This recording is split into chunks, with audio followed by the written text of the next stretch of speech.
these participants, they are taking your courses and they've almost forgotten that they are not taking a face-to-face classes with you. So they are dispersed, distributed all over the world.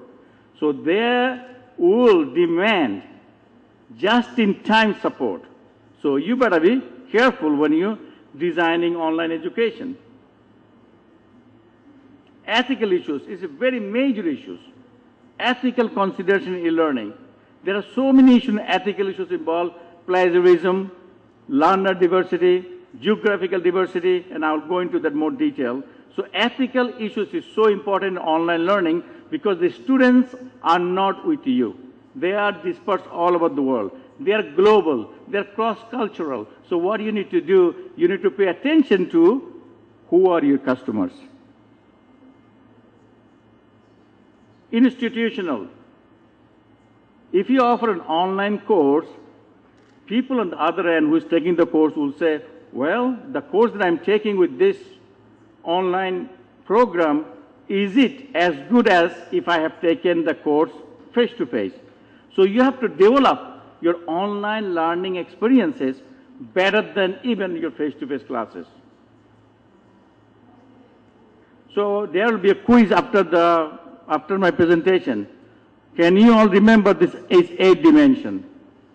It's a start from, by the way, my book, this one is in Korean languages, came in 2000. So it has, if you need the reference, I can provide you that.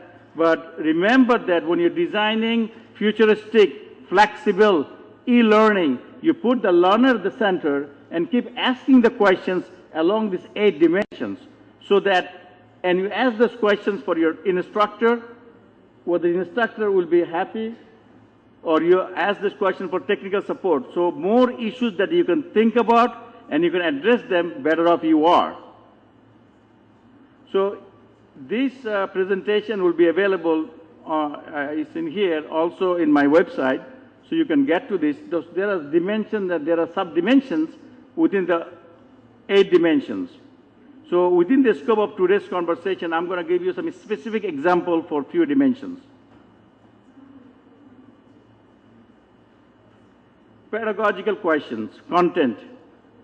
Whatever you're trying to teach online, is it appropriate for the online teaching? See, if a medical professor, a surgeon teaching how to do surgery, I think he or she can perform a surgery and we can use the video devices to show the rest of the world how it's performing the surgery for the demonstration purposes only. But if you are a medical student, you want to have a hands-on experience. You have to test the blood, talk to the patients, then you do surgery. So can you use online for that? No. So for the demonstration purposes only, you can show how a procedurally surgery can perform. So one thing you have to think about, e-learning cannot be completely done on all different kinds of subjects. You need to think about what part of the content that you're teaching can be, delivered by an online, and what part of the content that you're teaching needs hands-on human interaction. So it becomes blended e-learning. This is important for you to remember. For example, there are 2 types of content. Some contents are stable, never changes. Some contents are dynamic. I have a dream speech by Martin Luther King is a stable content. It's never going to change. So would you put that online? I don't think so, because it's going to bottleneck the bandwidth. So you rather put on a CD or other methods because it's never going to change. Dynamic content, so historical events are a stable content, never changes. You can put on a CD or other format. But dynamic content, which are like a policy, U.S. policy on foreign, by the way, our new President Obama, there are so many changes, hopefully will happen. So the policy level, there are so many changes. If someone teaching a course in IR, international relations, the policy will change. So that's a dynamic content, and online is good for it. If you change it, it changes all over the places. So you also save money by doing the content analysis of what content is dynamic, what content is stable. So stable content, you can use an alternative method like a book, printed material, CD-ROM, things like that. Now the design of your learning. In many places, I know, I was growing up in Bangladesh, where when professor comes to the podium, students stand up as an honor.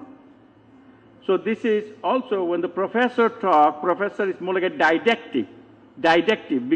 Like a professor is the one, is the sage on the stage, knows everything, and the students listen. That is one model. It's called didactic.